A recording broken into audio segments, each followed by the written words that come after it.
and corn and vegetables for free. I mean, you give them the leftover of your food. That's how you feed them. You give them the leftover of your food. And they working for you from before the sun rises to when the sun sets. And you give them the leftover. You eat your pig and you give them the insides that you don't want. You eat your beef, you give them the insides you don't want. And they slaughter the animal for you. But they can't eat the good parts. They give you the good parts. And they cook it for you. And you just give them the leftover. You give them the dung that's left. And as far as clothes, whatever rags you can get together, you give it to them. And you put some sheds up, which they build. And they living in there. You ain't got to pay for no heat. For 250 years, they doing this for you. 5 million people. How rich can you get? Selling your cotton and your sugar and your tobacco all over the world. How rich can you get for 250 years of doing that? Now, that being the case, how much would you need to repay those 5 million people and their descendants for 250 years of labor from sun up to sundown every day for 250 years? How would you pay them back? How much would it amount to? Wait a minute. We're not even dealing with the next 100 years of Jim Crow. That's underpayment for another 100 years. Underpayment, severe underpayment. How are you going to pay them back for 350 years of both free labor and gross underpayment? And you collected all that wealth all that time and built colossal fortunes on it. You had them in jail for 100 years in chains after you said you would let them free. And they built the railroads. Them and the Chinese people built the railroads. How are you going to pay them for them railroads that took all them goods all over this country for people like Carnegie and what's the boy's name? Carnegie and whatever else, them billionaires now, for them to get rich? And that doesn't include going into where they come from in Africa and raping the land there too, and taking that also. How are you going to pay them back for all that? I mean, how much would that cost? If we were to take your weak paper dollar bills, if we were to take it, it would be tens of trillions of dollars. I mean, any economist will tell you that. It'd be tens of trillions. Matter of fact, it would be so much money that they basically would have to hand us the keys to the nation and say, hey, it's yours because, you earned it. But what they do instead, tell us we lazy, tell us we dumb, tell us lift ourselves up by our bootstraps. And then all the people that come in here from Europe, they fund them, they help them, they give them loans to build up their family. How are you going to pay us? You can't. And you know what? The Most High has it that way. Because you know what it's going to cost? Their life. You know what it's going to cost? Their whole kingdom. That's what it's going to cost. Their whole kingdom. That's why we take it. And no, we're not going to get armed and march on their government. No, we're not zealots. How are we going to take it then? Messiah. The one they don't even believe in. You know why I say they don't believe in him? Because the true Messiah is a black man from the tribe of Judah. Let me say, the true Messiah is a black man from the tribe of Judah of the nation of Israel. I'm just trying to tell you. That's according to this Bible. And you know what's interesting, brothers and sisters? While we on this, let me just tell you, this is interesting. Okay, about 600, 700 years ago, right? The Caucasian race, there was no race, actually. There's no race in the Bible, okay? But what I'm about to share with you, right? About, let's call it 600 years ago, okay? There was a Catholic Pope, and he decided, you know what? Because, I don't like the way that Messiah looks. He reminds me of them Jews. No, we need him to look like us because we in charge. So he had his homosexual son or bisexual son, right? He had his bisexual son pose for a painting from Michelangelo, and he said, this is the Messiah. Made him look like him. And then as we were enslaved, right? We enslaved, right?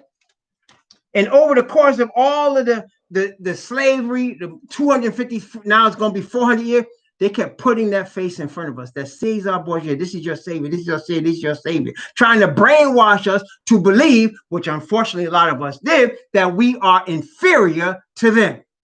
When the truth is we are royalty. That's the truth about it. I'm not even lying. Because we the 12 tribes of Israel.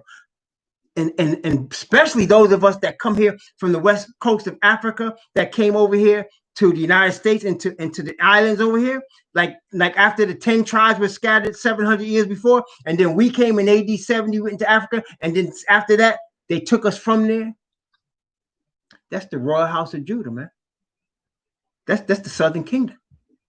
That's the royal house of Judah. So we see, do you see how Satan works? We the royalty, and he telling us they the royalty. Now, after all this time, we're now awakening. Now wait. Why did they decide to use color as a race? Why did they do that? Because you know what, brothers and sisters, it's not hard to see when you taking us from West Africa, what them all the people have in common. They got melanin in their skin. So even if you take them over here, right, and then they escape and they running, they can't hide nowhere. Their skin gives them away. So you see one walking the road, he better have a note from his master to say why he walking the road, right? He better have a note. And he better not be able to read it, because if he can read the note, that's the death penalty. You weren't allowed to read. Not the King's English. You're not allowed to do that. You know why we learned English? We taught ourselves. That's how we learned it. They ain't teach us nothing. After we started learning ourselves, they started trying to teach us so they could take credit for it. That's how they do. All right. So they used our color as a badge of dishonor. Listen to me now, because a lot of people out here, even so-called black men, making excuses for them. I'm about to rip the cover off that excuse right now. So they used our color as a badge of dishonor, so that no matter where we go, our color gives us away. Whether we're in the Americas, whether we're in Central or South America, whether we're in England, in France, in Germany, our color tells them who we are, and it gives us away. We can't hide. See, now a Frenchman that can speak proper English can go to UK and hide. An Englishman that can speak German could go to Hamburg and hide, right? Nobody know he's English by looking at him, because they all look Caucasian. But if one of us with our lips and our nose go over there with our melanin, they're going to say, hey, where you from? They're going to know. And if we was on a plantation and we escaped, how far can you go? You can't wash this off, man. And the blacker you are, the more they know. You can't wash that off. See, they look at a Negro like me and say, whoa, this is one of the master's children from one of the wenches. Unfortunately, there's still some sisters out here that's acting like wenches, but that's another story. That's one of Master so-and-so's kids. That's one of Master Johnson's kids, Master Jefferson's kid from one of the wenches. Right? I'm still a slave, though. Right? So here, 400 years later, we're awakening as to who we are, right? We're awakening as to who we are. The knowledge of self, brothers and sisters, that alone gives us power. We don't even need weapons. Just if we have a knowledge of self, of who we really are, brothers and sisters, you don't understand how much power that gives you. And number two, you don't understand how much that scares our enemies. That scares them. So now that they see in the awakening, which was prophesied taking place, now they're trying to say, well, really, his color doesn't matter. Really, I mean, it's not about the color. It's about the love of Jesus. Isn't that right? Well, it's too late now. You know why? Look. Proverbs chapter 5. Proverbs chapter 5. Watch this now. Proverbs chapter 5. I'm going to read from verse 21 down to verse 23. Proverbs chapter 5, verses 21 to 23. Watch what this says, especially verse 22. Watch. For the ways of man are before the eyes of Yahweh, and he pondereth all his going. His own iniquity shall take the wicked himself. He shall be holden with the cords of his sin. He shall die without instruction, and in the greatness of his folly he shall go astray. What does that mean? That means, see, they use our color as a badge of dishonor. And now the Most High turns it around and says, these very people, their color is telling you the royal house of David. Their very color is telling you they're the royal house of David. And now that knowledge is coming to us, they're like, oh, wait, the color doesn't matter. Y'all making a big deal out of the color. No, we didn't make a big deal out of the color. Sejan Bourdieu did. The Most High smacking y'all with it now. Like y'all smacked us with them whips. He's smacking y'all now. You understand? He's smacking y'all now. Them same people, that's the royal house of Judah right there. And boy, they scared, and they doing everything they can. They bringing out, they trying to highlight the Ashkenazis. They trying to infiltrate Hebrew Israelites and act like we killing people. They trying everything they can because they can't do nothing about the awakening. That's what we're seeing is Asatan's reaction to that awakening. That's what you're seeing. And the world is their reaction is so strong, so violent, right? In fact, I was telling a Caucasian sister today, we was talking, and I was explaining to her what I'm explaining to you. And she said, well, I hope they don't resort to violence. You know, and I said to her, it's interesting. The European man has been the most violent individual on planet Earth for the last 2,000 years. And as a matter of fact, when you look at the prophecy of Daniel, as I mentioned to her, the last two metals of Daniel's statue is brass and iron. Those are the Caucasian people. Notice they're the least valuable metals. And he said the iron is called iron because it breaks in pieces and bruises. It's an aggressive, violent metal. And it's interesting that the most violent people in the history of this planet are the first one to say, I hope y'all don't get violent.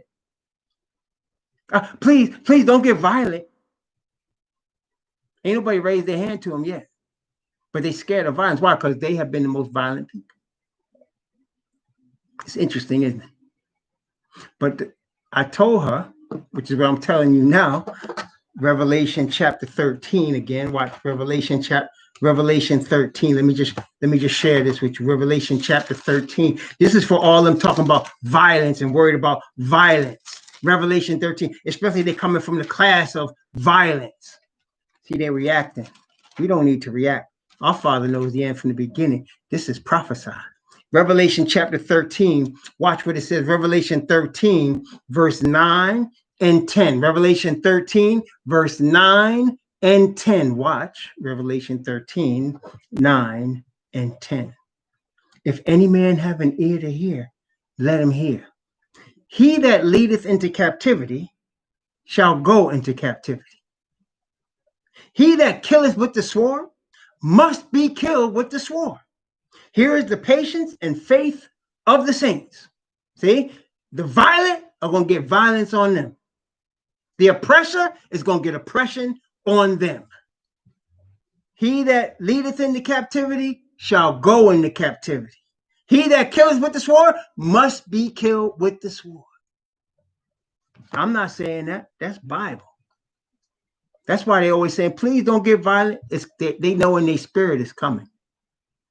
But they ain't got to worry about us. It ain't coming from us. Well, it is, but better be worried about that Messiah. When Messiah come on that white horse, you're going to have a problem. You're going to have a problem. And let me tell you, the reason Gog and Magog come, and that's the thing, see, brothers and sisters, it's not like Messiah is going to go searching all them out to kill them. Not at first. The reason they're going to be destroyed, utterly, badly, viciously destroyed, is because they're going to have the nerve to try to be aggressive and violent and take the city and overcome Israel. They're going to try to come at us. That's when they really going to have a problem. They're going to have a problem. that's when they're going to have us also as a problem. But see, Asatan knows that. So he's trying to wipe us out now. And that's why I'm saying to y'all, as we surrender to our Father, he promises to protect us. He will keep us if we surrender to him for his honor and glory. If we're not fully given over to him, anything can happen, brothers and sisters. But when we are completely given over to our God, Yah, not white Jesus, not Allah. No, Malcolm was wrong. Messiah was not a Muslim. Abraham was not a Muslim. Islam didn't come until the 8th century. Islam came, I'm sorry, the 7th century. Islam came in the 7th century BCE. Come on. There wasn't no Islam before that. It's a made-up religion. Stop. My poor brother Malcolm, may he rest in peace and rise in the first resurrection. But there was no Islam. There was an Abraham. There was an Adam. There was a Seth, a Methuselah, an Enoch, a Lamech, and a Noah. Or indeed, and he made his covenant. He said, I'm going to establish my covenant with you, Noah. Yes, he did. Same covenant he established with Abraham. Obedience to righteousness. You know what he said to Noah? Notice what he said. Genesis chapter 6. Notice what he said to Noah. Watch. I said obedience to righteousness, didn't I? No, watch. Watch. Genesis chapter 6. Watch. And I ain't reading no daggone apocrypha talking about angels having sex with women. I'm sorry, y'all. I'm not into that. Just this Bible right here. Okay, just this one is 66 books, man. I'm just telling you. Genesis chapter 6. Okay, let's see here. Genesis chapter 6. I'm going to begin at verse. Where should I start?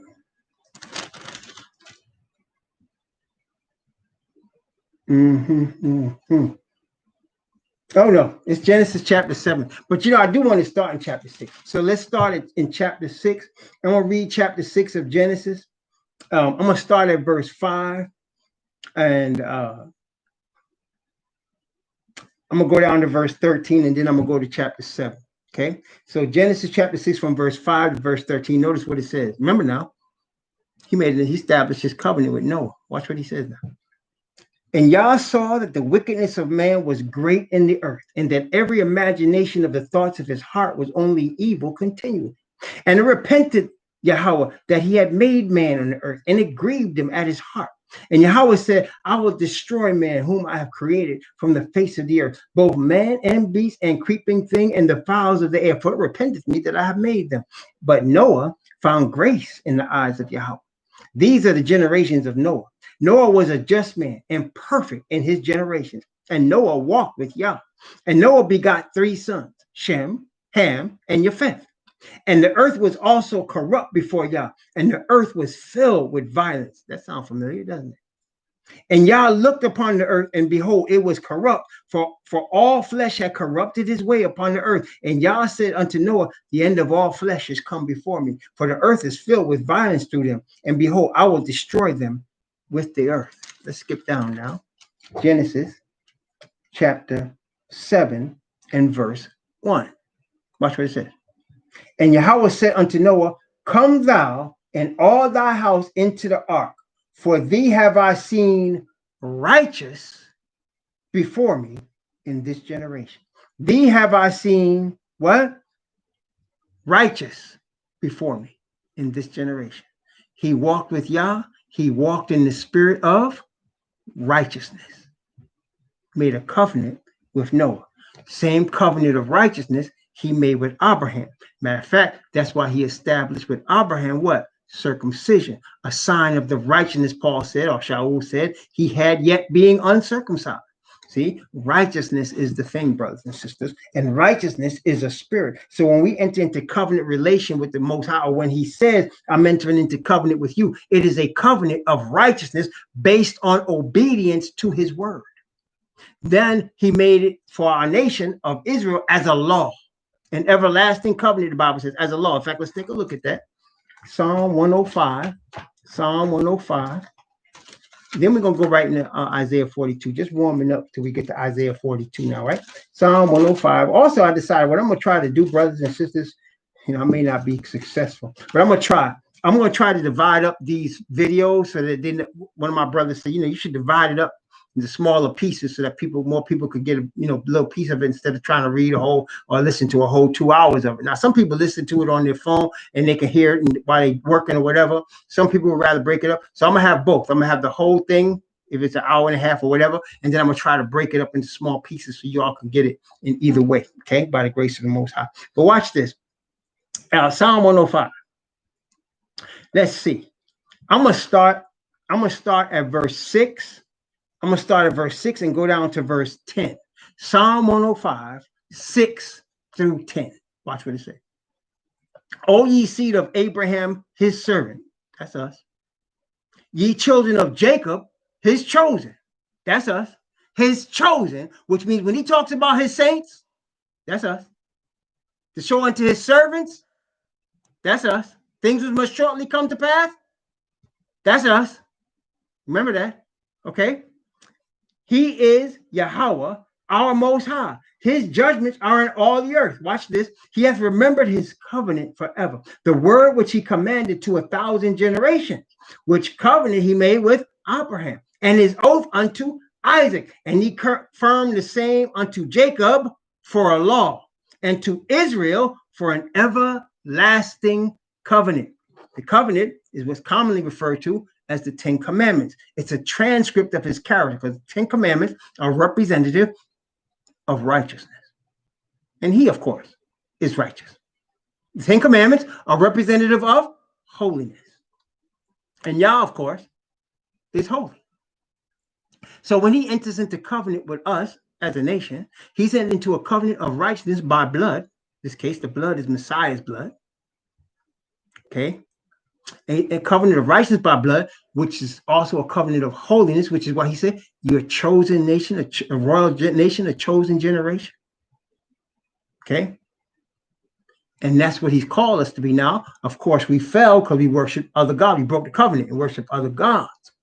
But Messiah came. That's why it's called, they call it the New Testament, but it's the renewed covenant. Through Messiah, the covenant is renewed. Same covenant. It's renewed through Messiah. And the ratification is that it's his blood which allows us to receive Father's Spirit and be obedient to that same covenant. That's why we get beat down so much, because Father didn't forget the covenant. We did. But now he's awakening us back to the covenant. Satan knows this, and he's reacting to it. He's reacting to it. And you're going to see more reactions from him, but it's all good. Our Father knows the end from the beginning. Nothing surprises him. And if you connect yourself with your Father through Messiah, he will make sure that nothing surprises you, because he revealeth his secret unto his servants, the prophets. The revelation of Messiah, which Yah gave unto him to show unto his servants things which must shortly come to pass. He's never going to leave us ignorant. He's always going to show us, as long as we are one with him in the covenant of righteousness. Isaiah chapter 42. Isaiah chapter 42. Isaiah 42, beginning at verse 1. This is a prophecy of the Messiah. Isaiah 42, prophecy of the Messiah. And I want you to notice something. As Messiah, listen carefully now. We are disciples of Messiah. We are not Christians. The Bible has no such thing as a Christian. Somebody might say, but the word Christian's in there. Yes, it is. 3 times. In a negative connotation. A heathen king called Shaul a Christian. He didn't acknowledge that. No, he didn't. Kepha, who we call Peter, who was the apostle to the Hebrews, he said, don't be ashamed if they call you Christian. Why would he have to say, don't be ashamed if they call you Christian? Because it's a negative term. He says they called the disciples at Antioch Christians, where the first place they used the term. Antioch, where they first used the term Christian. The people didn't call themselves Christian. They were called disciples. It said they called the disciples Christian at Antioch. That is, the heathen looked at them and said Christian or Christos, Christianos. Why is that? Because they were gods from the Far East. Even now, you ever heard of Hare Krishna? Hare Krishna is a religion. It's a pagan religion. Greeks had pagan gods as well that they stole from the East, and they stole from Egypt, which is where you get the word Christos or Christianos. It's a Greek term for a foreign god that we don't serve. But the real word is Mashiach. Mashiach, which means the anointed. Mashiach. So we're not Christians. Some people say we messianics. I'm cool with that. I'm a follower of Yah, the God of Abraham, Isaac, and Jacob. And Messiah, his only begotten son, Mashiach, Yahushua. Let's continue here. So this is about Mashiach, Yahushua. And let's read this now. Isaiah chapter 42, beginning at verse 1. And let's go from verse 1 down to verse 4. From verse 1 down to verse 4. Okay? Behold, my servant, whom I uphold, mine elect, in whom my soul delighteth. I have put my spirit upon him, and he shall bring forth judgment to the Gentiles. That's not a good thing for them. He shall bring forth judgment to the Gentiles. Messiah shall bring forth judgment to the Gentiles, and woe unto them when he does. He shall not cry, nor lift up, nor cause his voice to be heard in the street. A bruised reed shall he not break, and a smoking flax shall he not quench. He shall bring forth judgment unto truth. He shall not fail, nor be discouraged, till he have set judgment in the earth, and the isles shall wait for his law. Oh, yes. When Messiah came to the earth the first time, he came quietly. He was so quiet when he came. Shepherds was what saw him, and then people from the east that weren't even Israelites came and saw him and came to worship him. He came so quietly that the Israelites in the city of Jerusalem were troubled when they heard about it, because they didn't even know.